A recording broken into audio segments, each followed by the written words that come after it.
And we're live. What's up, Rick? What's up, buddy? Joe? Good morning. Happy Memorial Day. Happy Memorial Day. A perfect day to have you on to talk about your project, because this it's called A Fighting Season. It's available right now on iTunes, and for folks who are not aware of Rick Schroder, first of all, how dare you? And actor, now director, producer. You're doing a lot of different things, and we've been friends for what, 10 years? 10 years now. 10 years. Yeah, our girls introduced us. Thankfully. Crazy. Yeah. So your documentary series is pretty intense, man, and you showed me a bunch of it last time I was over your house, and first of all, I was really impressed. But one of the things I was really impressed with was your commitment to doing this. I mean, you spent a lot of time in Afghanistan and like embedded. Yeah. You were with the soldiers in firefights. I mean, you were there pretty much every step of the way. Yeah, I was there 110 days from March until July 2014. And I needed to be there because I needed to be there that long, because just to build trust with the soldiers and the units that I would embed with took sometimes weeks alone, because everybody looked at me like, what's this journalist doing here? A lot of the guys were 20, 22, 25 in these platoons, had no idea of my past. They thought I was just a journalist, a camera guy that was, there to tell a story that was probably negative. So it just took time to build a relationship with them before I got into their worlds. But it's funny, when you do go on like a combat patrol and you do have contact with an enemy, then like all of a sudden you're one of them. So it like totally changes the dynamic. But some big event has to happen typically for them to accept you. Wow, that's pretty intense, man. So what was the motivation to do this, and like when did you decide, how long did it take to plan this out? Yeah. So the motivation is probably, I was always curious about what war was. War is just such one of those things that has affected mankind and changed the course of history since the beginning of time, right? The act of war. And so, I was always curious about what war was. And I in my mind, I always thought, wow, I have to experience what it is, or else I don't have like a whole picture of what it means to be, in this state of, this condition as man. So I was always looking for an opportunity where I could sort of experience it. But, I didn't come along for a long, long time. But after 9/11, I've been sitting there watching, us fight in the war on terror for 13 or 14 years from my living room, like most of us. And, I had an opportunity because I knew a 3-star general named Lieutenant General Anderson at Fort Bragg, North Carolina, who was deploying to Afghanistan in the spring of 2014. So I asked Joe, I said, Joe, can I go with you guys? And he's like, why do you want to go? And I'm like, well, Joe, I think it's important to document, what we've accomplished or failed to accomplish in that country for the last 13 years. We've spent a lot of money there. We've lost a lot of people there. We've had a lot of handicapped and amputees come from that war. And I think it's important to show what ending a war looks like, how hard it is, how complicated it is, how ugly it is. And so he agreed, and he said, okay, I'll make it happen.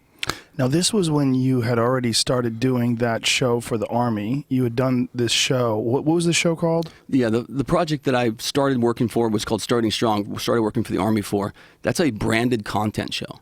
It's like a long-form kind of infomercial in a sense, ultimately, for the Starting Strong for the military. I mean, that's a 30-minute, it's not truly a reality show, right? It's branded content. It's messaging that they want in there that I help produce. And I have a government contract, and I produce that for them. So in that sense, one of the conversations that we had about that, they're fairly restrictive about what you air and what you don't air, and you didn't have a lot of creative freedom with that. That's right. I mean, it's a long-form commercial, Joe, Starting Strong. But it's well done, and it's real. There's nothing in it that's not truthful. But it's definitely controlled by the Army and the messaging that they want to put into it. So it's not necessarily balanced, like the negative aspects are not really shown. You're just kind of showing the things that they want. Yeah, and ultimately they have the final edit. They're the final judge and jury on those decisions when you have, a creative difference.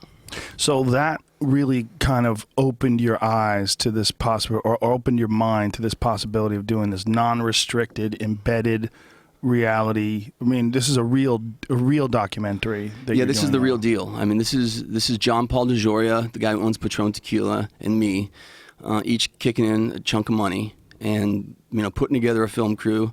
And I scrambled after I talked to Joe Anderson in Fort Bragg in February. I was in Afghanistan by March, and I brought 3 camera guys with me. I hired a local there. And the only limitation the Army put on me was they said, we are going to have to review for operational security any things that could endanger our soldiers or give away capabilities, tactics, techniques, and procedures of certain weapon systems or things that we employ to defeat the enemy, which is pretty interesting stuff. And I can talk about a little bit with you, some of those tools that we have. Like, what were the things that you were not allowed to put in? So, like when we were on let's say a drone, when we were trying to do dynamic or kinetic strikes with drones on bad guys, we were following known terrorists that had pictures and names, and we were following them from the air and looking for opportunities to shoot a Hellfire missile and eliminate them. There's certain information that's on the drone feeds, the monitor feeds, that gives away sort of capabilities of the drone. I see. And so we had to blur that. There were certain weapon systems which are just brand new that you couldn't even talk about. And people don't know, but they're not released to the public. Yeah. That's always tripped me out. Like things like the Area 51 stuff and the Groom Lake, where they test all this crazy technology out there, and people don't even know about it until it's too late. It's one of the things, not too late necessarily, but I mean, until it's already employed. One of the things that they attribute to a lot of the UFO sightings is like stealth bombers and the B-52 and B-51, all these different technologies they had created out there in the Nevada desert. People had no idea they even existed until they started using them. The technology that I saw and experienced with the Army and the way that they can, fight and conduct war and gather intelligence and stuff was phenomenal, absolutely phenomenal. That being said, there's only so much you can do to overcome an adversary that's a suicide bomber, or that's going to load a car with explosives and drive it into your checkpoint, or walk up to you and detonate. There's only so much you can do with technology. And there's just certain things that's hard to mitigate against, and that's fanatics. Yeah, and this war in particular, and the first Desert Storm War, was really the first time that they had experienced that, as the United States military had experienced that from the enemy, right? Except the Japanese suicide bombers, but the kamikazes, it was sort of a different story. Yeah, I mean, that's the only time I can really remember is, the weapon of choice becoming a human. Is World War II with the kamikazes. And then, you started hearing about it in Iraq. And that really wasn't employed in Afghanistan for many years early in the war. And then they decided to change tactics and bring that to the battlefield. But, the real disgusting thing with some of that is, they use kids a lot for suicide bombers. Kids that are handicapped, kids that have mental problems, Down syndrome, or handicaps in some way.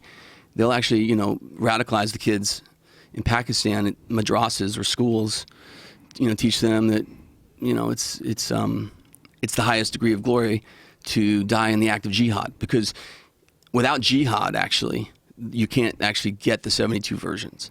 So the kids are actually trained to thank the Americans, kind of in a way, or thank the infidels, because without the infidels to kill, you can't get the highest degree of celestial glory. That term 72 virgins, apparently, I looked it up. What a lot of people think that it's actually like the number 72, but it's like a shitload. It's like saying a shitload. You Right. know, it's like you have 72 so it's more virgins. than 72? Well, you know what I mean? It's like it's a term. Like Right. like it's not an exact term. I don't know what the definition of that would be. But people will say that it's a cajillion. Yeah. They'll say something It's along an those lines. exaggeration. Yeah, it was the original. I mean, it's not really defined. It's just a large number of virgins. That apparently is what they mean by saying 72. Because I always thought, like, that's so specific. What does that mean? Yeah, I mean, it's a cultural thing, obviously. But Yeah. so this is really a crazy undertaking. I mean, you threw your whole life into this. You separated yourself from your family for many months, 100+ days, and then went over there. And was there any point in time in the process of this before you launched where you had second thoughts? Did you know that you were going to commit yourself to such a long, extended stay? Yeah, so I did have second thoughts before I went, especially because like 3 days before I left, Andrea, my wife, said, "Don't go. If you love me, don't go." Whoa. And so if you love the kids, don't go. Whoa. So I got that, and so I had to deal with that like 3 days before. And that was pretty tough because I do love my wife and do love my kids, but I went. So, but yeah, I mean, it was definitely a hard thing to come to terms with, to come to grips with. One of my camera guys backed out the day of the trip, and I went out there one time before my team actually, and just to scout and look for different embeds and different characters and stuff that I could follow, different soldiers, different units, different missions, and we follow everything in this. Just from 3-star general, who was the commander of the battlefield of all of Afghanistan, to Colonel John Graham, which is a great embed where he advises the chief of police in Kabul, which is 6 million people, cops with RPGs, 13,000 man paramilitary police force in Kabul, heroin industry thriving, black market for weapons thriving, and our embed was with Colonel Graham, embedded with the chief of police for Kabul, trying to secure the city and build a ring of steel, they called it, which was like 50-something checkpoints to try to keep suicide bombers and vehicle-borne IEDs out of the city before the election, because the Taliban had threatened immense bloodshed to disrupt the elections. 2014 was just, the first peaceful transition of power in Afghanistan, legitimate transfer of power after Karzai. And so the Taliban wanted nothing more than to disrupt that process. They want Sharia law. They don't want democracy. And so 2014 ended up being the deadliest fighting season in Afghanistan's history, at least while we were there. I don't know about the Soviets, but while we were there. And more civilians, more Taliban, and more coalition forces were killed in 2014 than any other year. So yeah, going into this, I started to get some, jitters here or there, cold feet, but I commit, and I know how to jump, like hold your balls and jump kind of attitude, right? I know how to do that, thankfully, and so that's what you do, is you just jump, you just because I couldn't live with myself if I didn't, right? I mean, you couldn't, I couldn't, and so it was, and really what was really stressful though was they started killing journalists in Afghanistan in 2014, specifically targeting people that had cameras. And so, while I was there, you'd get news reports of, two dead journalists, or dead journalists here, 2 dead there, purposely shot by our allies, our own, not our allies, but our own Afghan partners that we were partnered with, whether it be Afghan National Army, ANA, or Afghan ALP, Afghan local police, would turn guns on journalists. And it turns out, you never quite understand why it happened. A lot of times it's Taliban that infiltrate the ranks of the security forces in Afghanistan that do that. But sometimes it's cultural differences.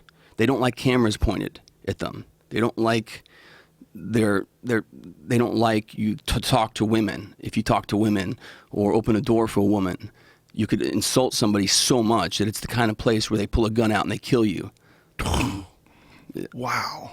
Yeah. So the stress, the anxiety just never ends, because like on that embed with Colonel Graham and the Kabul police, we were a 6 or 7 person team embedded with a 13,000 man Afghan police force. And so all day long we're surrounded by Afghans with AKs and RPGs. And so every building you go into, you're surrounded by Afghans with guns. And there's just 6 or 7 of you, sometimes 2 or 3 of you. And so you're always trying to put your back to the wall. And the anxiety of that is just relentless. Even though nothing may happen, but just the potential that something's going to happen is kind of exhausting. Yeah, I could only imagine, especially knowing that some of these security forces were killing journalists. Did they give you a list of things to never do? No.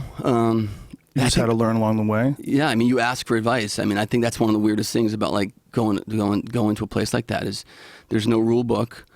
All you can look is for people that have experience, that have done it before, been there before, and ask and hope somebody takes you under their wing and, you know, decides to give you a little bit of comfort, you know, and decides to sort of teach you something along the way. Wow. God, that's got to be insanely stressful. So I could just only imagine being a small number of people also surrounded by all these Afghan security forces, and then also having the knowledge that some of these people, the Taliban had embedded in some of these people. They had infiltrated, and they were in the ranks, and they were upset that the Americans were there in the first place, and they were resentful of the whole situation, and, you know, very angry. Yeah, it was, you know, it was exhausting, mind-numbing. It was almost like you don't know where the enemy is. It's like once you know where the enemy is, then at least you can focus on him and you can face him. But the enemy can be anywhere in that kind of environment. And so like you'll be, you know, on a patrol walking through a village and there's a bunch of guys around and they all got shovels. And, you know, but you know some of them are Taliban. You know that for sure some of them are Taliban, but they're holding a shovel and you can't prove it.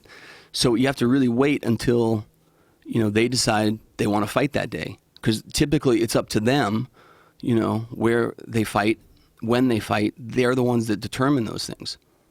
That's got to be really crazy. So it's very difficult to figure out who exactly the enemy is.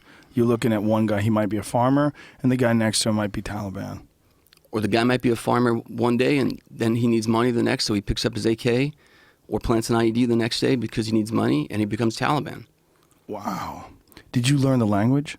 No, I'm a few words here or there. What do they speak? Dari is the people in the north and Pashtun is the people in the south. And it's really a tribal conflict, that country, as opposed to Sharia versus Sunni. So what is the conflict? It's very different people. It's the people in the north that are Dari. They're the Northern Alliance. They're Asian, kind of mixed. They, you know, used to have those big Buddhist statues up there in their lands that got blown up by the Taliban. Then Islam came into that country and sort of kicked Buddhism out. And so it sort of all went Islam. And then the people in the south are the Pashtuns, you know, very, very connected to Iran, you know, kind of culturally. And so there's a conflict between just those groups. And then there's also conflicts with, you know, the states around there, like India. Afghanistan really likes the Indian people and Indian way of life and, you know, the sports, the music, Bollywood, cricket, you know, the Indian businessmen all over Kabul. And Pakistan, you know, sort of is at odds with India. And the last thing they want is Afghanistan to be an ally of India. So Pakistan doesn't kind of want surrounded by, you know, people they find unfriendly.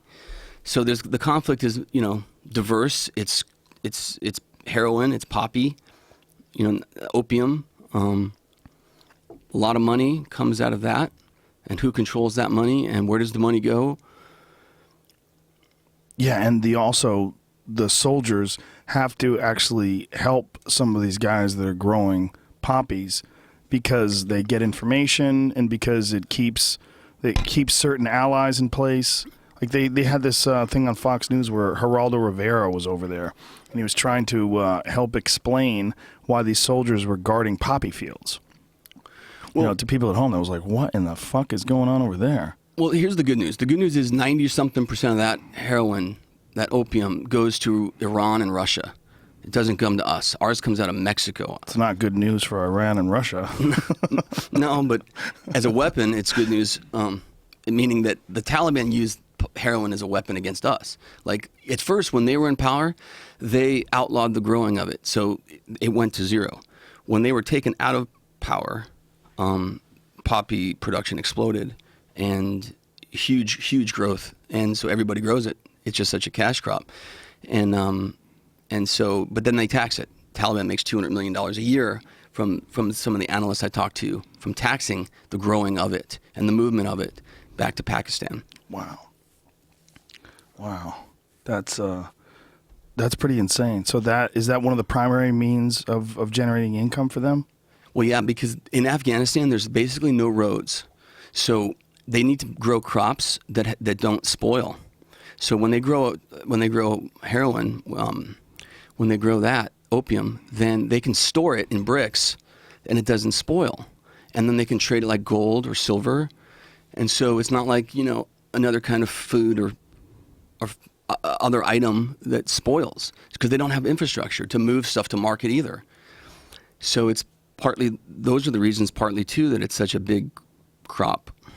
That must have been an insane experience, an insane culture shock for you, going from, you were a child star, and now you're a grown man producing documentaries, and then you're in this insanely odd world. You're traveling around Kabul, which is essentially the only city in Afghanistan, right? Most of Afghanistan is villages and run by tribal warlords, different segments. Exactly. What is Kabul like? What is it like to travel around in that city? It's a very small downtown center that looks fairly modern, that has fairly modern-looking buildings that even may have traffic lights and sewer.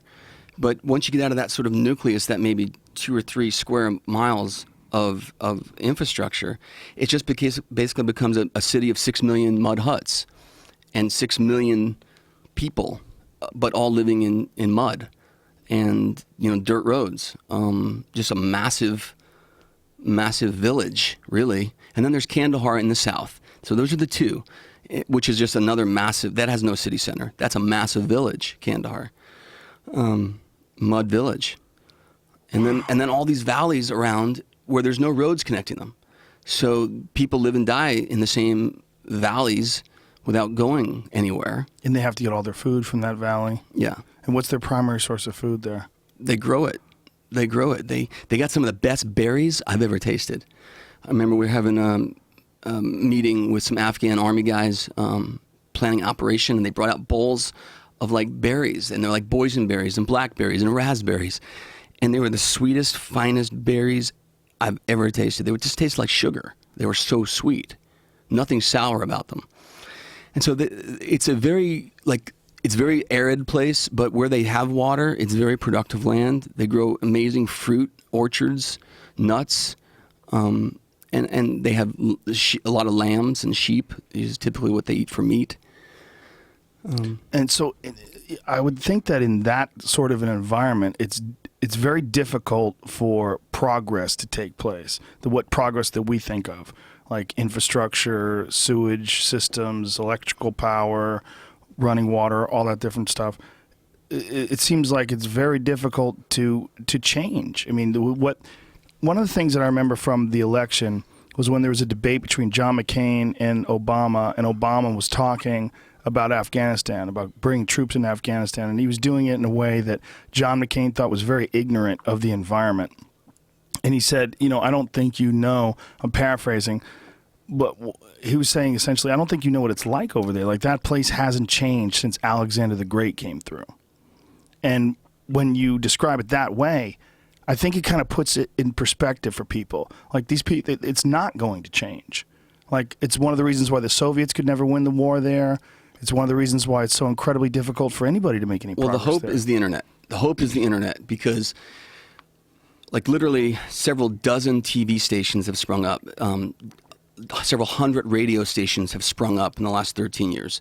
The internet and cell signals and cell phones. Now there is a group of young people that have tasted the world through the internet, and they see the different world, and they see the opportunity. They see that and those are the majority of the 8 million people that came to vote on Election Day.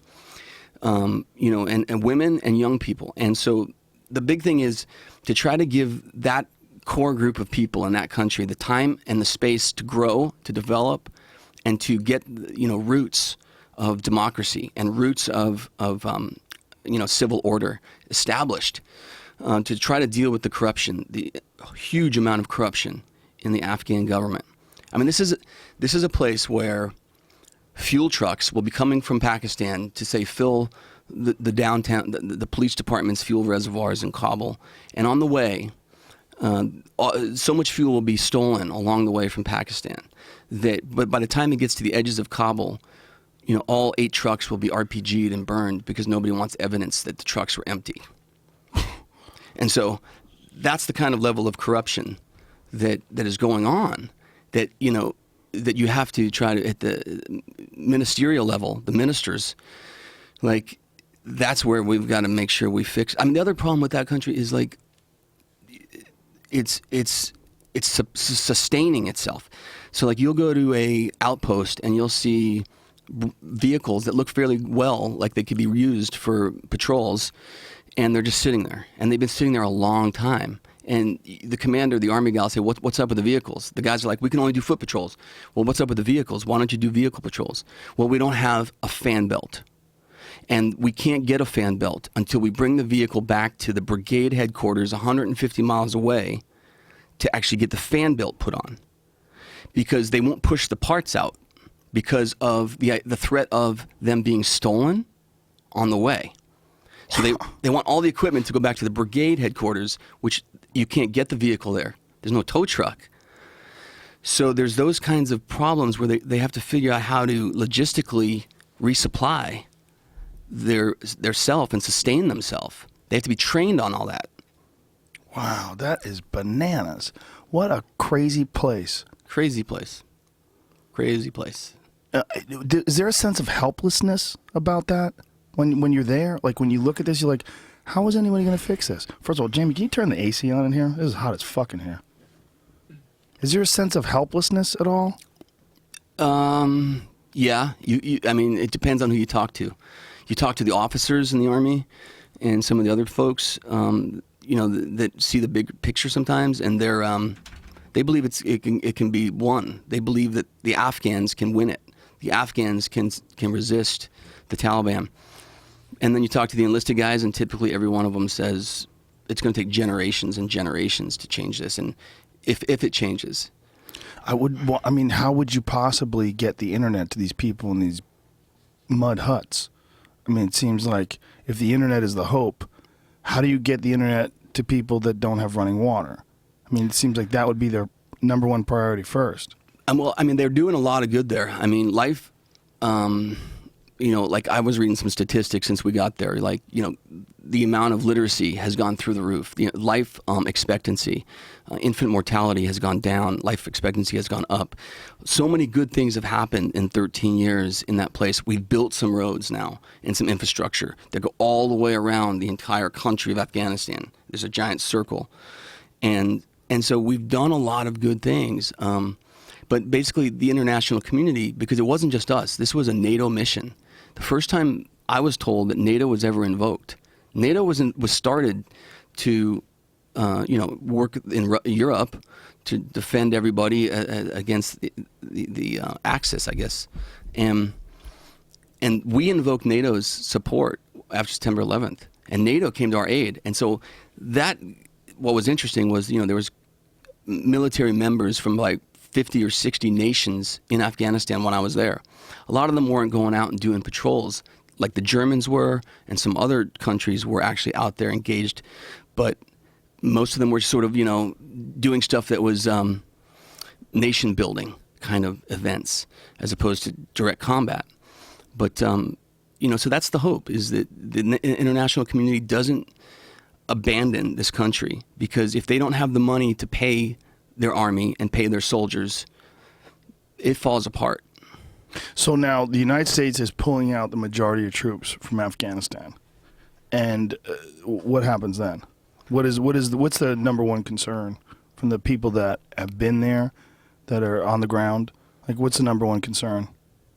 I think America leaving completely. The president Ashraf Ghani and the Prime Minister Abdullah came to Washington, I think, recently to talk to the president, and basically both thanked him and thanked America for all the sacrifice that it's made to help their country, but basically pleaded with him, don't leave. We need you to stay. We are too fragile. We are too young. And I think that's the biggest fear of the people there, is that we will completely abandon them and the Taliban will come back into power. Now, there's there's a growing segment of people in this country and all around the world, I guess, that don't like American interventionalism, if that's a word. They don't like the fact that we're nation building. They don't like the fact that we go over there and try to clean up this mess that's existed. I mean, or, whatever. You call it a mess, call it a cultural divide, whatever you want to call it. Impose our standards of living and our ideas in this place. But the people that live there, they want this. They want it. Run it. Yeah, I mean, the locals are so glad. I mean, life under the Taliban was brutal and horrible. But back to your point of nation building and stuff, you either got to, commit and do it, or you got to just go do what you got to do and leave. So, like, when we went to Afghanistan, right, it was to kill Al-Qaeda and Osama bin Laden. And we sort of didn't ever want to mess with the Taliban, really. Taliban didn't have international goals, I don't think. They just wanted their piece of the world. It was Al-Qaeda that was, that hurt us, attacked us. And Taliban wouldn't give Al-Qaeda over. So we went there and tried to kill every Al-Qaeda member we could. Took a while. Still happening. But we got drug into this Taliban conflict. We got drug into it. And 14 years later, we're still there. I think there's going to be a national debate one day on nation building and using, the military to build nations. Because I always thought the military was designed to destroy an enemy and then leave. But now maybe that's changing, and politicians want them to destroy the enemy or kind of destroy the enemy, but then help build up a nation. If that's what you want them to do, then at least build them like that, right? Build them to succeed in that environment. But I think the fighting season, the importance of this is we're going to show, how we left Afghanistan with the fighting season docuseries. And whatever happens in Afghanistan down the road, if it crashes and burns or it's a success story, we'll be able to reference the fighting season from the soldiers' perspectives of how we left it in 2014. There's a lot of people that are very cynical about nation building because there's a lot of money involved. And that money involved, especially when Dick Cheney was the vice president, of course, he was the former CEO of Halliburton. Halliburton got those gigantic multi-billion-dollar no-bid contracts to go over there and rebuild areas that we had destroyed. And a lot of people recognize that there was a whole industry behind that now. Not just the military-industrial complex, but this rebuilding industry. The contracting industry. It became an enormous source of money.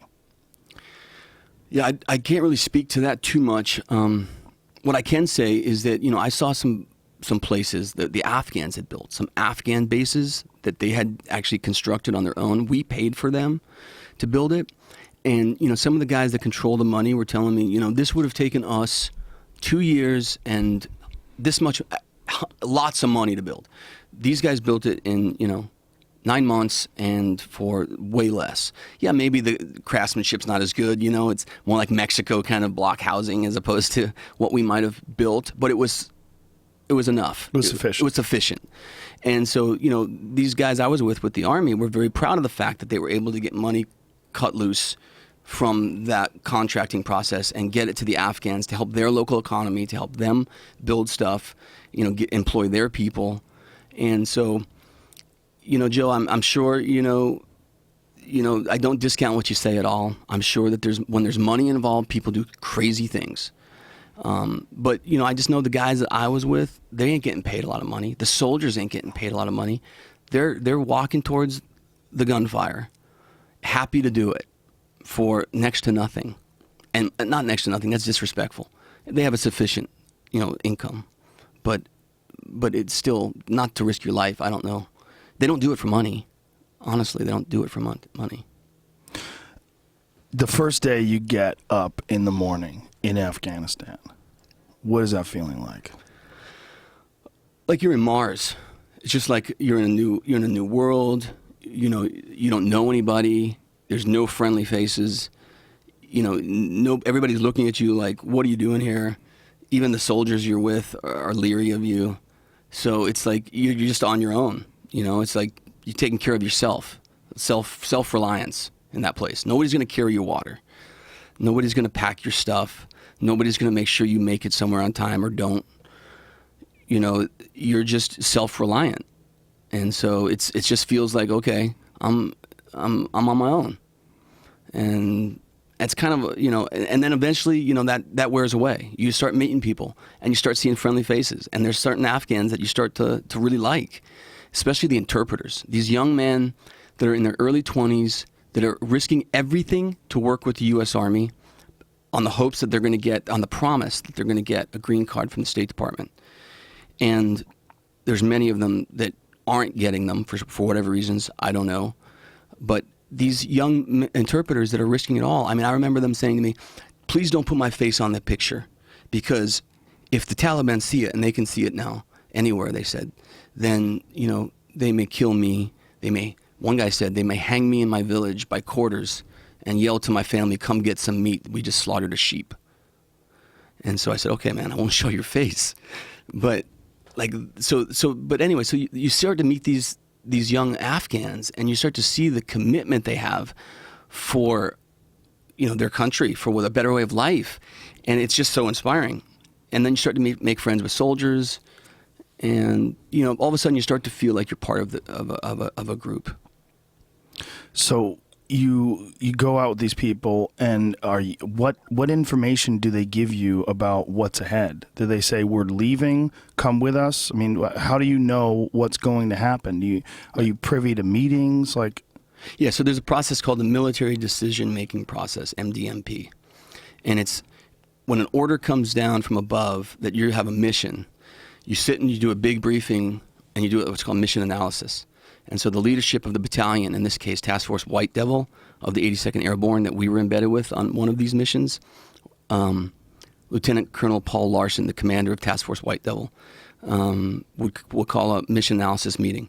And so all of the leadership of the battalion, 800 guys, but just the leadership would assemble, and you would go through the mission. You would talk about it. This is what they want us to accomplish. This is the resources we think we need. Now I need, you know, all of us to go back and make a mission plan. How are we going to move, you know, 200 guys, you know, 200 miles to the border of Pakistan? How are we going to set up shop out there for 2 weeks? What villages are we going to air assault based on intelligence that we can generate? Because they only have finite resources, so everything has to be, all operations are driven by intelligence. You don't just go somewhere on the hopes. You go there because you have a reason to go there. That there's bad guys there, that there's routes there, that they're moving explosives from Pakistan into Afghanistan on. And so you do a mission analysis, and then, you know, everybody comes back together a few days later. You lay out the plan, you refine the plan, you do the location scout. I call them location scouts. like a movie. You do like a movie, because I shot it like that. But you actually go to the potential forward operating bases strike bases you're going to operate from. You scout those. You meet with the Afghan partners that you're going to partner with, because all these operations we went on were joint operations, Afghans and Army mixed. And so you meet with them, and then you come back and you run it by the general, and you say, okay, we've done our homework. This is what we need. This is what we're going to accomplish. These are the risks. And the general looks at the plan, and he either, of course, as generals do, he either, you know, says good, no, or tweak it. And they usually say tweak it. And you tweak it, and then you're off and running, and you're conducting the operation.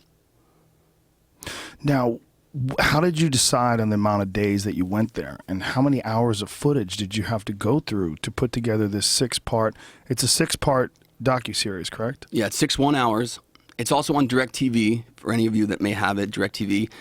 The CEO, Mike White, really quick, he cold emailed him when I got home from Afghanistan, and he decided to move out and make this. But I had 650 hours of footage, and you know, a lot of it was, you know, kind of dead-end stories, because you would go out for a few days with different soldiers on different operations, and nothing would happen. And it was just sort of a dead-end opportunity that you couldn't develop. So, did you put any of that in there to show that there's a lot of frustration, a lot of these things don't pan out? No, we didn't put any dead ends in. We didn't put any dead end characters in, let's say. We put in all the characters that we wanted to and the missions that we wanted to show.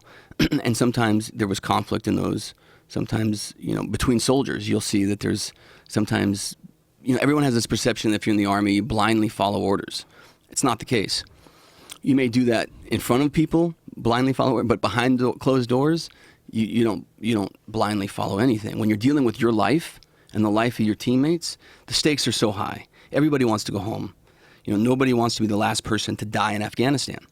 So we actually got to see that whole process of, questioning a superior officer, whether he's doing the right thing or not. So you got to see they do that in the face of the superior officer? Not typically in face, typically behind the scenes. They will if they have to. They will if they have to. If it's in the moment and they don't have time, like in the moment, if the guy said, go, jump off that bridge, I think you would confront him face to face because it's imminent, right? But if it's something that you can let slide for a moment and then go talk to him later, that's typically the way they handle it. Now, are you storing tapes? I mean, how many guys do you have over there that are filming, and how are you getting this stuff back? Yeah, so we're shooting. I have 3 camera teams plus me, and so I would embed each camera team with different units doing different missions. Then I would rotate through the camera teams, and so we would shoot on cards, and we would every night have to back up our media to hard drives, to rugged hard drives, and then we would have to charge our batteries because we would run out of batteries oftentimes if we didn't, and then we would send that media back every 3-4 weeks. We'd send a dump of footage back home, and in my editorial facility we'd ingest it and start organizing it. But 650 hours of footage. Wow. So did you have internet access when you were out there? Like strong internet access? Never strong. Satellite? But if you were like on a major Army base, like Kandahar, then you would have internet intermittently. But not enough where you could upload footage to a server somewhere? No, very slow speeds. Wow. So you're dealing with hundreds of hours of footage then? And you've got to break this down to a 6-hour docuseries, and you have to do it justice. And you have to do it justice also not just because it's a significant part of American history, it's the lives of these soldiers that you have become friends with and comrades with, but you're trying to do this whole thing justice. Well, yeah. I mean, that's the reason to do it. I mean, the reason to do it is to do it justice, to do it right, to show the way it is. To not come at it with an angle or a spin, but just to tell their story and to honor how hard what they do is, and to honor all those who served there and lost there. It's I did it because I wanted to tell their stories, and you don't do that for money. You don't go get shot at for money. It just doesn't work that way. You go to that because you feel that it's important for the world to know who we are as a nation, who our Army is, and who the people are behind the Army. The Army is an amazing group of guys, great, amazing institution and people. And I thought it was really important to show who they are. They are the best of us, the best of America, I think. I mean, they are some of the smartest, bravest, courageous people who are doing this because they feel a sense of love for their country, true love for their country, and the values that we hold dear. And so I wanted to showcase that. They have true love for our country and true love for the values. And what do they think they're accomplishing by being in Afghanistan? What is the primary sentiment that they think that they're accomplishing by being over there? By eliminating the Taliban, by weakening the Taliban, by empowering the locals so that they can help rid their area of the Taliban? I don't think they even necessarily think about some of those things because they go where the president tells them to go. They go where our country orders them to go. I think that it's a more like personal kind of thing for them, and that is that they they're willing to risk it all. They're willing to give everything to fight the evil of our generation, radical Islam. And so, they have a commitment like you've never seen, like I've never seen. The commitment is phenomenal. You think a suicide bomber is committed and a vehicle-borne IED driver is committed, and they are. But make no doubt about it that our soldier that decides to walk towards the enemy, close and destroy him, is every bit as committed as that suicide bomber, except we don't go to try to kill civilians like they do, right? We go to try to kill them, the enemy. And so I think that's the message that I've got from my experience there and watching them, and I think that they're proud of, is that they're willing to do whatever it takes. They'll go anywhere you ask them to. They will. I heard soldiers say it. As long as I got my body armor and my helmet, I'll go wherever the hell you want me to. What do you think is the difference between the perception that the average American has over here, safely guarded, protected in our country? What do you think the misconceptions that most people have are about what's going on over there? What are the primary misconceptions? That the Afghans don't want us there. That the Afghan people don't want us there. The Afghans want us there. The locals want us there. The ones that don't want, radical Islam and Sharia law to govern the land, they want us there. And so I think that's the thing I didn't understand when I went there, is how much the locals are grateful and thankful that we are there and that we've done what we've done. I mean, I had Afghan officers in the Army thank me. I would say to the camera, I would point the camera at them and say, do you have any messages for America? And they would thank America's parents for sending sons and daughters here to die for us, to fix us, to help us. Like, they really, really are thankful that we're there. And that's just something you don't get a sense of back here. One of the other things I'm most proud about the fighting season that I think you'll get to see is, we show how the rules of engagement work in ways, when it comes to drone warfare. There's a perception out there that, like, the U.S. military establishment's out of control, that they're just sort of shooting missiles randomly at bad guys and don't care about killing civilians. Well, I can tell you, if you watch the fighting season, you'll see something different to that narrative. You'll actually see how it works and when they're willing to not risk collateral damage. The real issue that people have is when they read just raw numbers, when they read the raw numbers of innocent civilians killed by drones versus the intended targets. And they're pretty heavily on the side of innocent civilians killed. I think the last count was something like 80%. That's hard for people to swallow. But here's the thing you got to remember. The Army is different than the CIA. It's different than any other branch of the military that's using drone warfare. And I think that's an important distinction that we have to remember, is that the U.S. Army fights according to its own. It's a set of values and principles that are different from other organizations that do that stuff. And I think that's one of the things about the fighting season is you're going to see how different they are. Now, we also have this conception of this perception of these people sitting in a room somewhere with like an Xbox controller, nowhere near the action, and they're controlling these drones and firing at these black and white screens, looking at night vision and very nondescript images. They're trying to determine whether or not these are the actual enemy. What is the actual reality of using those drones? Well, I was never with the actual pilots of the drones. Where are those pilots? They can be local or they can be over here in the States. I mean, they can be remote. How are they doing it remotely? Like, if they do it remotely, is it through the internet? Or is it through satellites? It's got to be satellite. I don't know, but I would think it's got to be satellite. I mean, it's instant control. Like, there's no delays.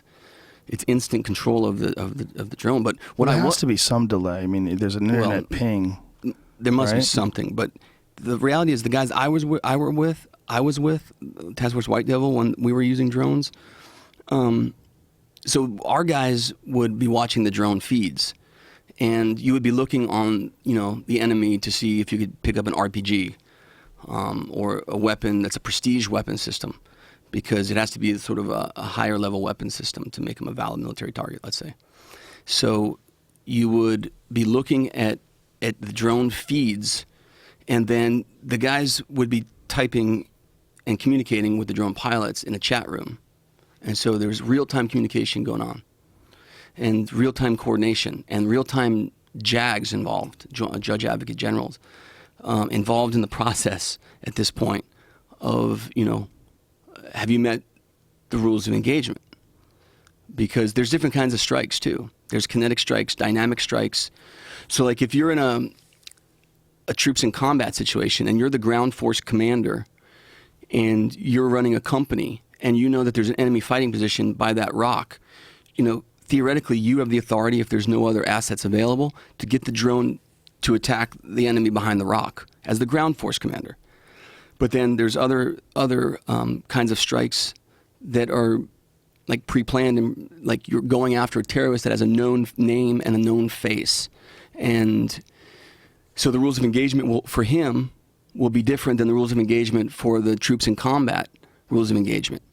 So there's all these different, and depending on where you're on the list, how bad they want you, is how much risk they're willing to take as far as collateral damage.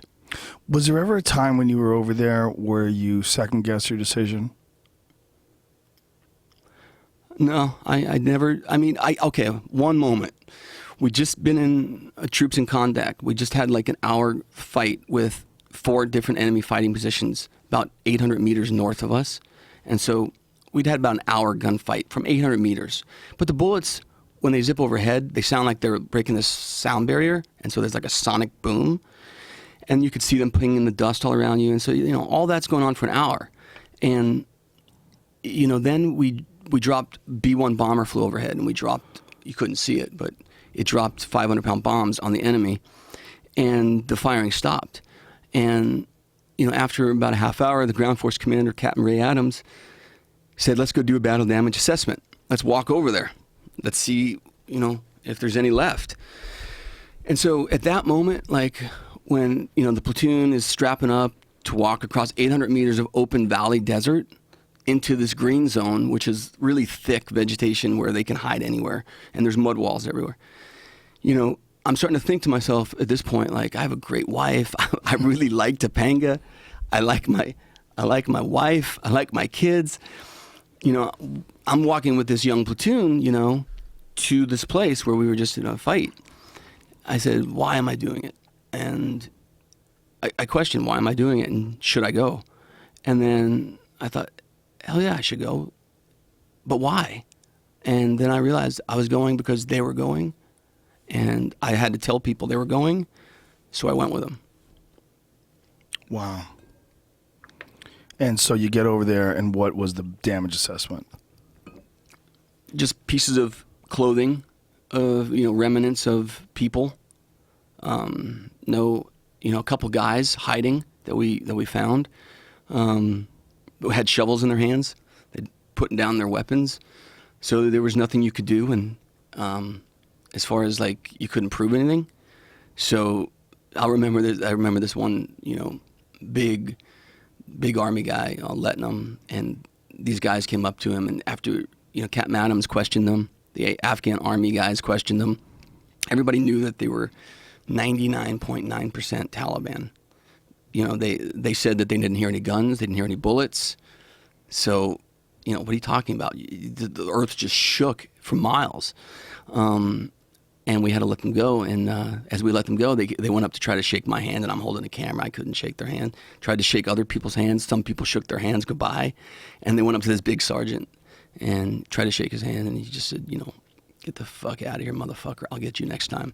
And he was so pissed that we had to let them go, those guys that just tried to kill his buddies, him. And it's only because they didn't have their guns on them. Yeah. Wow. That's so weird.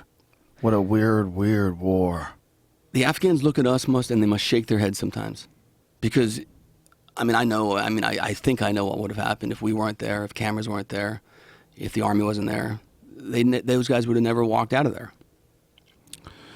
There was a time in World War II where the United States had taken a lot of Nazi prisoners and had them in prisoner of war camps in America and treated them very well. And it was just before they had found out how badly Americans were being treated over in Germany. And there was all these different stories of American war prisoners being gunned down, firing squads. They would find their frozen bodies tied and bound, and there was a big public outcry, congressional hearings, and they were trying to figure out, why are we doing this? This is a tough time for America. Why are we treating these Nazi prisoners so well, and they're not reciprocating? Like, what do we do about this? And they decided to keep doing what's right and keep treating the prisoners under the same standards of the Geneva Convention. And it's those regulations, when things are horrific like that, where it seems like, where people are like, well, why would you do that? Why would you let them go? So those might be the only thing that keep a situation like war from breaking down and becoming even more horrible than it actually is. Agree. I mean, I agree, Joe. Sounds counterintuitive, right? I agree. I agree. I mean, if you don't have those standards, then, we'll start cutting their heads off, I guess. Yeah. Right? Yeah, we'll start making YouTube videos. So, but we luckily have those standards, and, we're not them.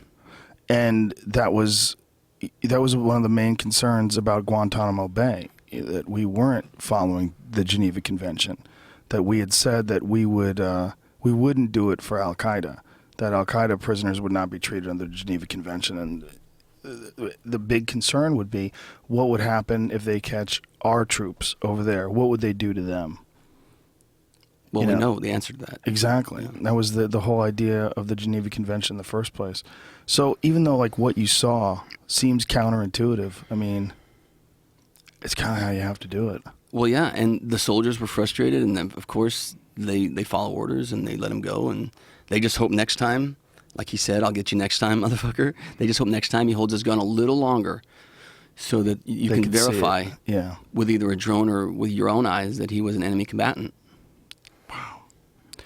Is there a time that stands out that was the most brutal or particularly brutal of all the different firefights or different scenarios that you encountered?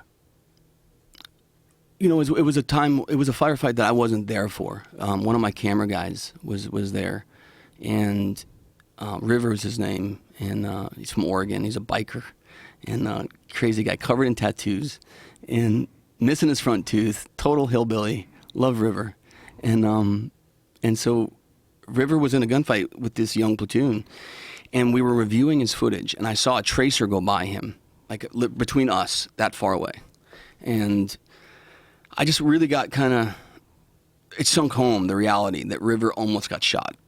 And then there was another time when I had to get permission to disembed one of my cameramen from the U.S. Army, Jake, camera guy from Australia that I hired, who lives there. And I had to disembed him from the U.S. Army because he was going on a mission with the Afghans. When you say he lives there, do you mean he lives in Afghanistan? In Kabul. Whoa. He's a war journalist. So he lives there all year round. Yeah, and now he's moving to places where he can cover ISIS. He's an interesting guy. And so Jake had to in bed with the Afghans, and I had to go meet with the general to get permission to get him embedded with the Afghans, because there was no U.S. forces on the ground where he was going. And it was a place called the Tangi Valley, very dangerous valley, the site of the single largest loss of life of U.S. service members. 38 died in a Chinook that was shot down by RPG in that valley. And it was a really important mission because the Tangi Valley is just outside Kabul, but it's a Taliban stronghold, so they can plan their operations and attack Kabul very quickly from the Tangi Valley. And so it was important that we told this story. And so I went to talk with General Townsend, and he said, okay, so, are you prepared to see your camera guy, in an orange jumpsuit on his knees on the internet? Because the place you're putting him, that's the kind of thing that happens, and nobody's going to go get him. No U.S. allies or us will go get him. And I said, I had to say yes. And that was like probably the hardest moment, because I had to make a conscious decision right then to say yes. Did you express this to him? Yeah. I mean, Jake knows. Jake knew. Did you tell him that was the sentence, that was the way it was described to you? Yeah, I did. What did he say? No problem, Ricky. In his cheerful Australian attitude. No problem, Ricky. Fucking Australians are crazy. Crazy. He's a bull, this guy. He's a bull. Wow. Sounds like a nutty dude. What motivates that guy? Jake was in the Australian Army, and I think he was involved with some event that was really traumatizing, involving, some kids getting hurt and killed. And so it was somewhere in Indonesia where the Australians were, I think. And so he ever since has been involved, ever since that event, and he left the Army, he's been trying to tell the story of how war affects kids. And so he's got a special focus on kids. And so that's what motivates Jake, I think. And he does this 365. He's over there all the time. All the time. Does he yearn for a normal life? No. He actually learns for the next gunfight. He yearns for the next gunfight. He's one of those guys that chases gunfights around the world. So he's covering ISIS right now. He's embedded with those dudes, the Christian militias out there that are fighting ISIS right now. Wow. That is intense, man. So how many reporters or how many cameramen, rather, do you have over there? There was 4 plus me. Jake could only stay with us for about 6 weeks and had to leave. And then one of my camera guys was getting sick all the time. I mean, really bad sick, dehydrated. And so he couldn't leave the FOBs. So he would cover sort What of is a FOB? forward operating bases. And so he would cover like the drone story for me because that's in a controlled environment. And so the other 3 would go out into the field with various platoons and stuff and operations. And then he would stay back. Was there anybody that you got close to over there that you lost? No, I didn't. None of our guys were killed. So we killed Taliban. We didn't have any our guys killed there while we were with them, fortunately. Was that the first time you'd see a human body? Well, from active war, in the real flesh, yeah, for sure. What was that like? What was it like the first time you saw? It was, it's kind of gross. It's definitely gross. There's nothing pretty about it. It's horror. It's absolute horror. You can tell people died violent deaths. Pieces missing, chunks, like ugly. And you had seen all this, I'm sure, on the internet. Yeah. And now the difference between seeing it on the internet and being there live when it all comes home and you realize this is what they're trying to do to the people that are around you. Yeah. What does that feel like? It's not personal, I guess, is what I would say. It's not like they want to kill Joe. They want to kill Ricky. They want to kill what we represent. They want to kill what we live for, the values we hold dear. And because of religious fanaticism. Because I think, according to an Army intel officer I spoke with, who I thought was very knowledgeable, because in order for their prophecies to come true, they have to start World War III, and then their prophet will come back and bring peace and order to the world. But he won't come back until they are able to trigger a big event, a massive event, to start World War III. And so that's the hardcore jihadist motivation. There's a distinction there between the hardcore jihadist and the average person who's a Muslim. And this is what gets sort of churned around and debated back and forth in America when people start using the term Islamophobia. Because there are people that practice Islam that are very polite, peaceful people that don't want any harm to occur to anybody. And then there are radical people that are out of their fucking mind and want to shoot people for drawing cartoons. Yeah, the radicals, I mean, even in Afghanistan, they'll pay a kid $25, $20 to go plant an IED. The kid's not doing it necessarily because he wants necessarily to fight jihad. He wants $20. He wants a pair of Levi's. He doesn't wear Levi's probably, but he wants something and he needs money for it. And so that kid's not a hardcore jihadist. He needs money, but he dies like anybody else when you step over that line. It's incredible that the only way to really get someone to do something like that is religion. It's really the only way. It's the only way to get someone to blow themselves up. It's the only way to get someone to sacrifice their own lives. You have to give them this idea in their head that something better waits for them after they do it, and you have to have them really, really believe it. And there's only one way. It's got to be religion. There's nothing else. No one blows themselves up for Ferraris. You don't blow yourself up for diamonds because you can't. You can't. Right. It doesn't work that way. Well, think about it. They use sex. Mm-hmm. They use the promise of virgins. And that's a powerful, basic urge of men, sex. And so they must somehow use that in a twisted way to play on boys. Teenage boys going through puberty. And they convince them that they're going to have all the sex you want. My gosh. And you believe it? Well, it's also you're talking about people with a limited education, and they're very young. Those two factors together, and culturally, the entire area is Muslim. So it's not like the idea of not being Islamic is almost more foreign than the idea of being a suicide bomber. Oh yeah, especially when some of the suicide bombers are martyrs and revered, with posters of them and tributes to them, and there was a school in Pakistan, and there was a documentary on it where they were training these young kids to become suicide bombers, and they had this sign on the wall that, first of all, they showed all these images. They had these enshrined images of these children that had blown themselves up, and they had this sign on the wall that said, "Today's students are tomorrow's holy martyrs." And they were explaining, like what that meant and what it means to fight against the enemy, and it was just so hard to watch, so hard to look at these young kids that were being indoctrinated into this way of thinking, and knowing that this is a wash. You can't fix that. You can't go over there now and fix those teachers. Tell them they shouldn't be doing this, fix the religious leaders, straighten the mindsets of the people, adjust their perceptions. You're not going to be able to do it.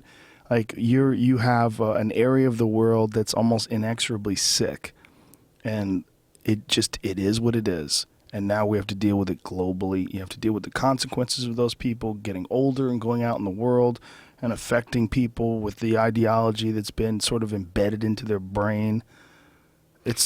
That's popping up worldwide, Joe. That ideology is popping up in Canada and in the U.S. and in Europe, all throughout France. Look at Charlie Hebdo. Yeah, so it's like a cancer that is spreading, and it can grow anywhere, from any mosque, from any teacher, and it's going to take a global, the whole world to fix it. I don't know how else we do it except it's a world effort to sort of show these people a new way, and it's got to come from within them. It's got to come from within them. Is there resistance in Afghanistan to religious fundamentalism? Are there people that are against, like actively and vocally against Al-Qaeda and against the Taliban? Yeah. I mean, there's millions of people there that don't want Taliban rule, and they're active and vocal about it. There are. I mean, there's a whole initiative where I think I forget the movement, but it's like the anti-Taliban movement. And it's literally, villages in remote places. Pashtunwali is one of their laws, But I think it stems from that kind of culture where they're actively against the Taliban and resisting and fighting and, trying to create a new way for themselves. But it's a crazy place. I mean, it's a crazy place. Here's a story.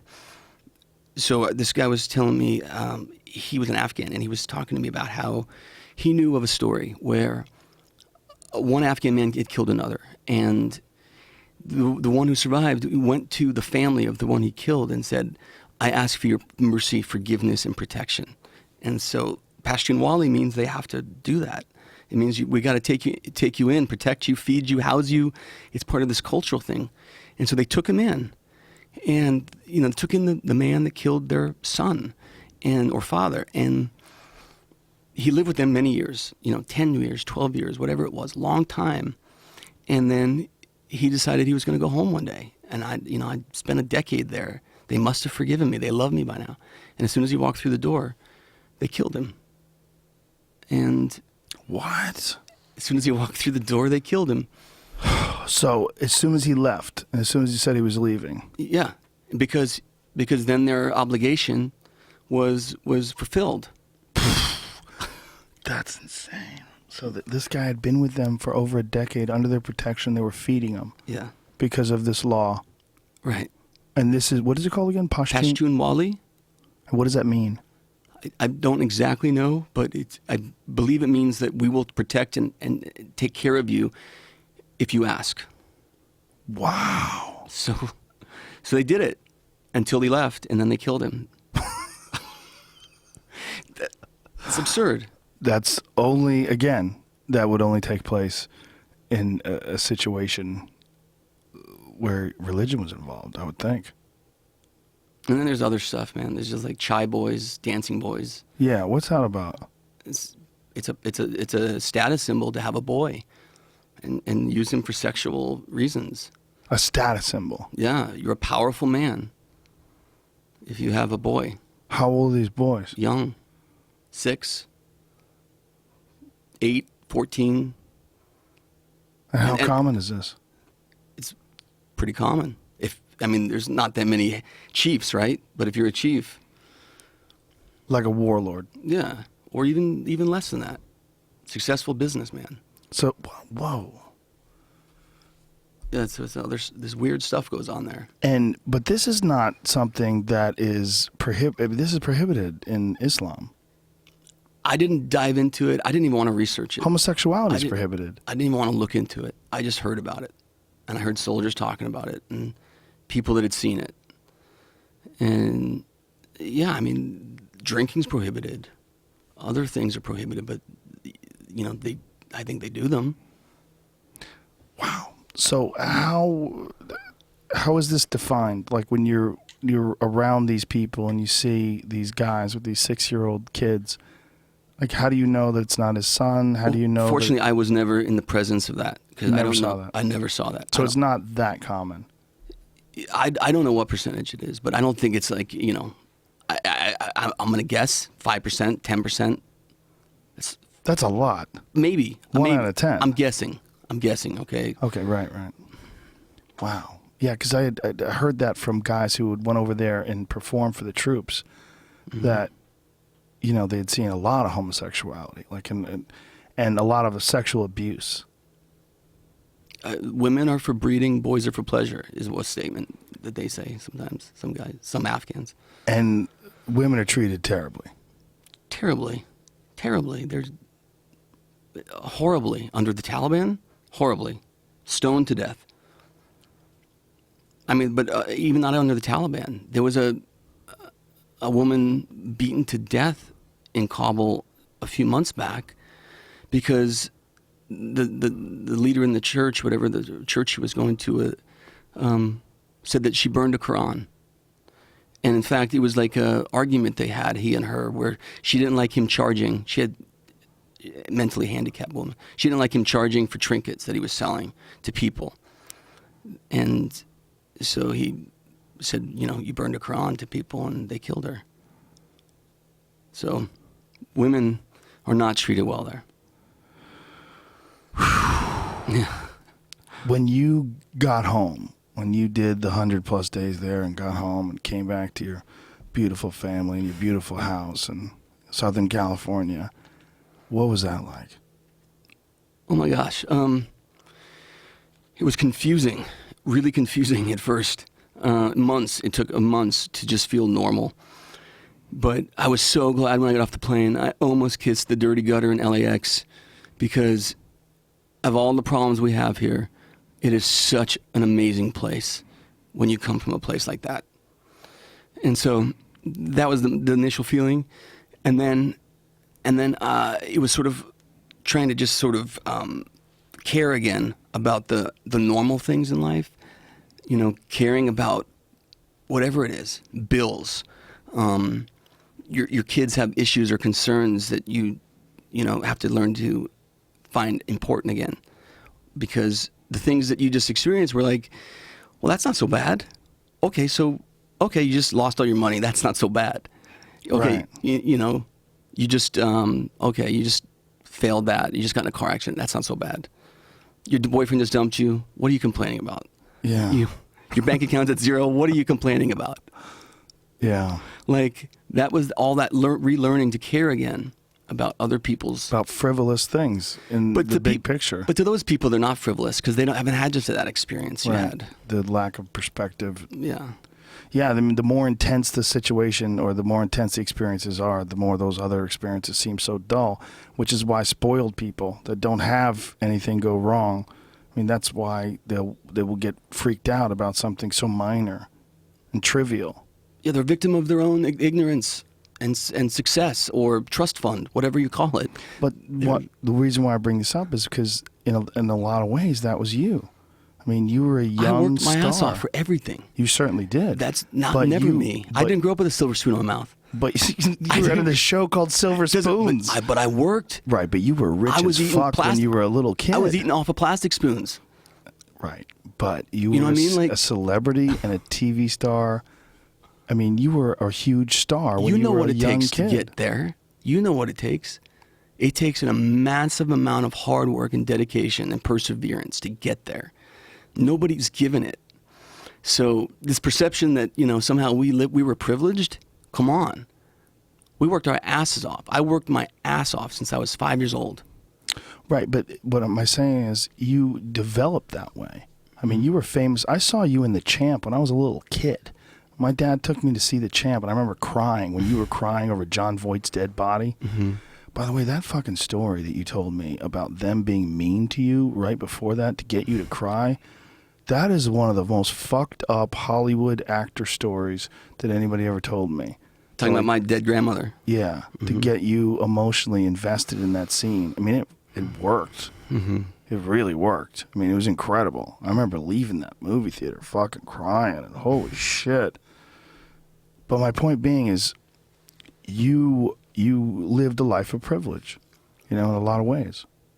Okay, if you say so. You're a little defensive here, fella. No, I'm not. You are. But what is privilege? What is privilege? Earned privilege. You earned it when you were 5? Earned. Right. You know what I mean? Earned. Worked for. Sorta. Okay. I mean, you did. You worked, but I mean, you're working in acting. Acting's not that hard. Do you think it's that hard? Being not a normal kid's hard. That's hard. Going not to school's hard. Not being on a softball, little league team's hard. All sorts of things were hard. Definitely unusual, but not cobble hard. Not cobble hard. Yeah. Not cobble hard. So going from that to this, and at this stage of your life, the current stage of your life, with all your life experiences, it boiling down to this docuseries that you're putting together, which is probably the most intense thing you've ever done. Yeah. I mean, what a perspective enhancer that's got to be, to go from being a famous child with this view of the world, and then as a grown man with a family, to be over there in Afghanistan embedded for 100 days, experiencing firefights on a daily basis almost. It was a great experience, Joe, and it changed me forever. It changed me forever in many great ways. I don't see any negative that has come out of it for me, honestly. Except maybe wanting to do it again. You know what I mean? You want to do it again? I mean, that's the risk, has that sort of lit a fire in me to like... Well, you did a fantastic job by all accounts on this docuseries. I've read reviews of it. People love it, and they say this is really intense and really, what was the word that I'd read?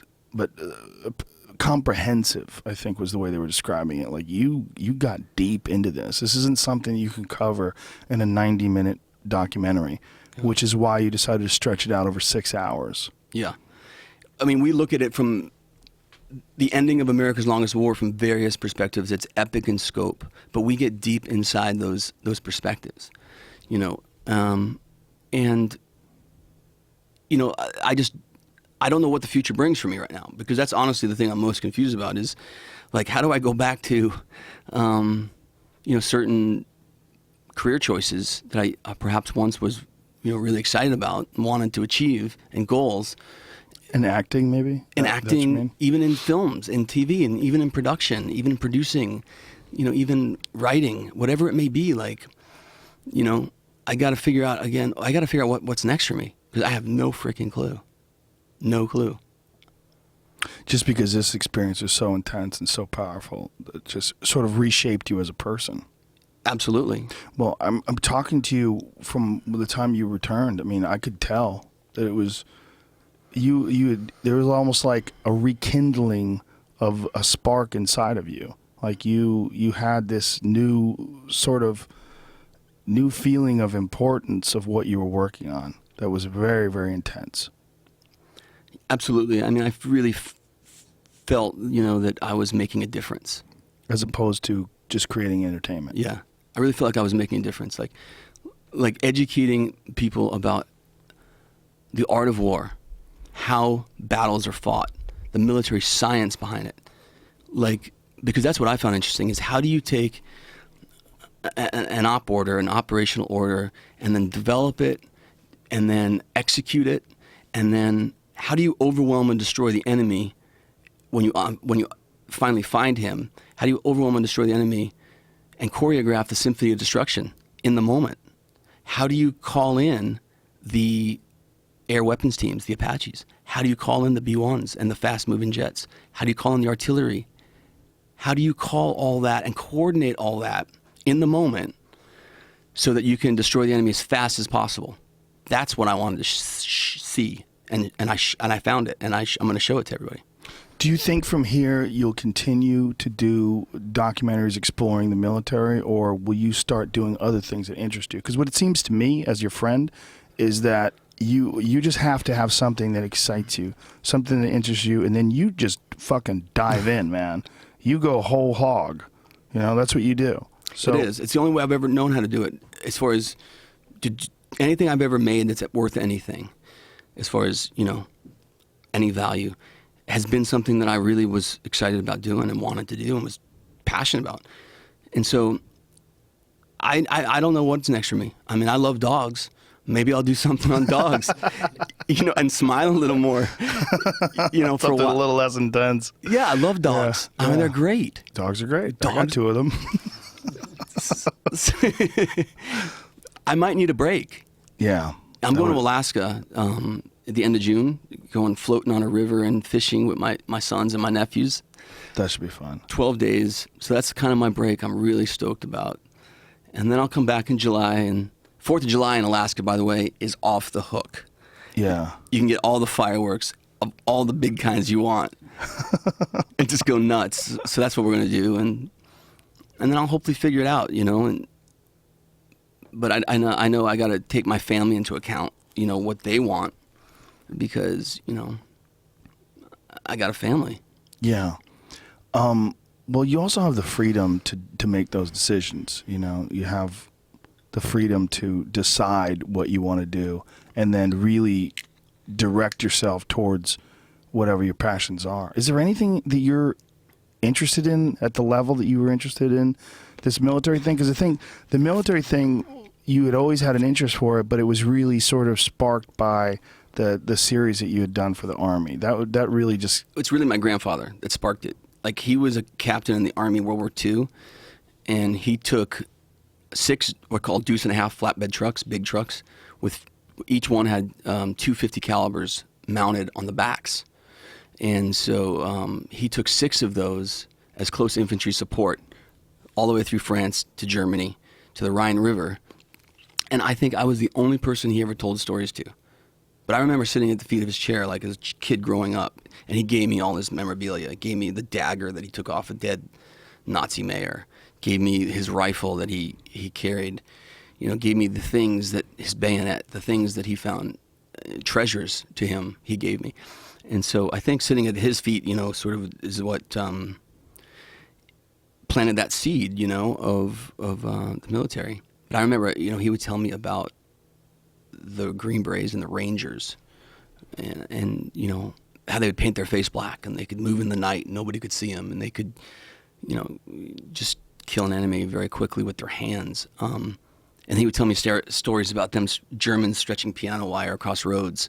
And so as you come down in a Willys Jeep, everybody's decapitated. They put it right at the height of your head. And so he told me about stories of coming across those places. And and then we started mitigating it by putting a steel rod at the front of the Jeep to snap the wire before you hit it. And so he would tell me all these stories about what he went through, and I think that's where my interest came. And to answer your question, I don't know if I'm as passionate about anything, besides my kids, my wife, and the U.S. and what we, and the Army that defends it. It's also got to be really hard once you experience something that is as intense as being embedded in combat, in a crazy war like what's going on in Afghanistan. It's got to be very difficult to find something that's going to ignite the spark to that extent. Yeah, and that's one of the things I'm concerned about. Really I am. Like, what is next for me? What do I care about enough to do what I did this last time? Don't know. So you just might be a war documentary guy now. I don't know if my wife can take that, honestly. So I don't know. I don't know what's yeah. And you kind of have to be over there. It's not like you just send people over there, film it, yeah, and then come back and edit it. I can't, because as far as right now, like it was my working with those units, those platoons, and those leaders and those squads, being there that made all the difference. Because I think they understood, they understood my, they could feel why I was there. And if it's not the right camera guys, if it's not the right people embedded with those units, they'll shut them down. If they feel like you're doing something that'll be critical of them, or you paint them in an unjust light. Yeah, if you're looking for dirt. Right. And a lot of them must be. They will shut you down. How many embedded reporters do they have over there? Not like we did, none. I mean, we were the only team that was like this. They had people come from newspapers for 3 days, 2 days, 5 days, go to one place, but no, this was the Army put massive amount of effort into embedding 5 of us for 3 months. And ultimately, though, just so you know, like the ground force commander at those units, at the unit level, if they don't want you there, there's no general that said you can come to Afghanistan is going to call up a ground force commander and say, you will take these guys. You will show them. It doesn't work like that. Because ultimately the ground force commander it's his authority.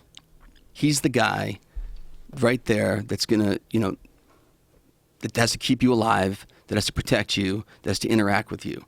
And if he doesn't want you, you're gone. So it's really tough to think about how I could produce this without me actually at least going there to open the doors and to embed people, right? And when you went over there the first time to scout, how many days did you go over there for? 3 weeks. 3 weeks for the first time. And did you come back from that 3 weeks with any apprehension? Yeah. I mean, I came back because I didn't have any, I had to write a big check. And I had to put my money where my mouth was. And so I had to get John Paul to write a check. And so, you invest your friend's money. That's tension. I had apprehension about that. I never asked a friend to invest money in a project. I've always only invested my own. And so... Why'd you decide to ask someone else? Because my wife kept telling me, Ricky, you need partners. You need people to work with. Because I'm kind of on my own a lot, as far as... and so she's like, you need to collaborate with people. You need to work together with people. So I asked my friend John Paul, and she got pissed. Why are you asking our friend for money? I'm like, well, honey, you want me to work with people, collaborate with people. John Paul's my friend, and he gets the content. He's a big boy. He can risk the money. He's worth billions. And she's like, yeah, but you've changed the dynamic between us and our friends. And I'm like, honey, it's going to be fine. I didn't know if it was going to be fine. But it was a great feeling when I came home and I wrote a check to him. I'll tell you that, and paid him back. But I had apprehension about money. I had apprehension about, all those things you think about. Like I had to buy life insurance for all my cameramen. I had to buy death and dismemberment insurance, disability insurance. I had to make sure that their wives were okay with them going, and their moms and their dads, because some of the guys were young, the camera guys, not married. And so, you're taking on all that responsibility. So I had lots of reasons to back out all along the process, but just pushed. Did you edit the entire thing yourself? Me and 3 story teams and my partner Jim, retired Colonel Rabin. And so what we did was we had 3 major embeds, and we put a story and editor team, a story producer and an editing editor on each team. So each team only had to learn, say, 200 hours of footage. They didn't have to learn all 600 hours of footage. And so then each story producing team and editor would work with Jim and I, and we would craft the episodes. And so I came back from July 2014 from Afghanistan. I tried to sell this to different production companies, different networks throughout the entire summer and fall. Couldn't make a deal with any of them because they really didn't want me to end up producing it. They wanted to bring other people to take it over and just sort of acquire the footage. And so turned down some things that could have worked out for different deals, and then went into February and had what am I going to do with this? Like, I got a lot of money invested in this, and I've got a lot of hopes. I told the Army I was going to get it out. What am I going to do? So I emailed Mike White, CEO of DirecTV, cold, and sent him a link to the trailer. And then within 18 hours, I had a handshake deal. And, and that was in February, middle February. And I had 12 weeks or 11 weeks to edit 6 1-hour episodes from all that footage and hadn't even started. Wow. That's not ideal, right? It's not ideal. What would you rather have had? How much time would you rather have had? Maybe 16 weeks instead of 11. Have you ever considered doing maybe a director's cut if this is really successful? You have so much footage. It almost seems like you could do another 6 hours.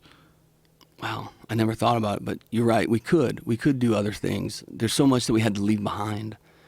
There's so much story there. I can only imagine. We'll see. It's going well. People are liking it. Some of the soldiers, Joe, on Facebook have sent me messages and said, thank you for making this, because now my wife and my family understand what I went through in Afghanistan. Or thank you, my son was in your series. Thank you for showing us part of his life. Really, really nice messages. And to be honest with you, that was my goal the whole time, was to make something that the soldiers would look at and say, if you want to understand Afghanistan, then watch the fighting season. Because it's the closest you'll get to war without going. There's nothing closer. I can't wait to watch it. If there's anything else you need to say, is there anything else you want to tell people about this experience? Yeah. You know what? Our Army is strong. The guys I was with were strong, motivated. After 14 years of war now, we have some really experienced leaders that have been deployed multiple times and been in this fight multiple times. And so that generation of experience is teaching the next generation. And, I just want people to understand that, our military our Army may be having budget issues. I hear about in the paper. I maybe have other issues. But one thing they don't have a problem with is leadership. The people that lead these young soldiers are dedicated, trained, experienced leaders. And their goal is to take every one of those kids home. Seriously, their goal is to everything they do to mitigate risk as much as possible so they take those kids home. And you can see it. That's why they train them. That's why they're hard on them so hard. They want to take them all home. And so I just want to leave it with our Army's strong. It's strong and it's experienced, and it's a privilege to have told their story. And I thank you to all the vets who ever served, and thank you to those families that let them serve, because it's a life commitment. It's not like a job. It's like the whole family's involved. And where would we be without them? Honestly, where would we be without them? We'd have a draft. We'd have a draft. I mean, think about it, Joe. We have a volunteer army that has been at war for 14 years. All volunteers. I think Chairman of the Joint Chiefs of Staff, one of the chairmen said, an all-volunteer army was never designed to be at war for 14 years.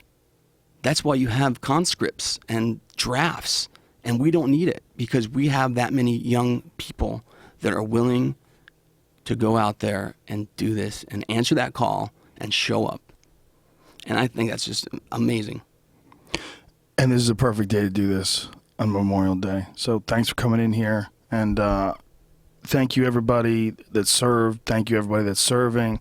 Thank you, everybody that's listening and watching this. And thank you, everybody that has watched the fighting season or will watch it. It is available right now. You can get it on iTunes. Ricky is he's on Twitter, and he needs more Twitter followers. So go to Ricky Schroder, SCHRODER on Twitter. Your Facebook page. What's the Facebook page? Ricky Schroder. Do you have a Fighting Season website? We have Fighting Season YouTube channel and Fighting Season Facebook channel. And so people can watch clips from that. Oh, yeah, go to YouTube and you'll see all sorts of clips. All sorts of clips. And go out and buy it, folks. Support this because this was an amazing project. And I'm going to buy it. I'm buying it tonight. I'm going to watch it tonight. And just thanks, man. Thanks Joe. For everything. Thanks for what you do. Please. Man, what I do is easy as fuck. All right, that's it, folks. That's the end of this. Again, Ricky Schroder on Twitter, and find him on Facebook. And the Fighting Season is available right now on iTunes and Amazon. When? Tomorrow. Tomorrow on Amazon. So go get it, folks. All right, much love. Bye.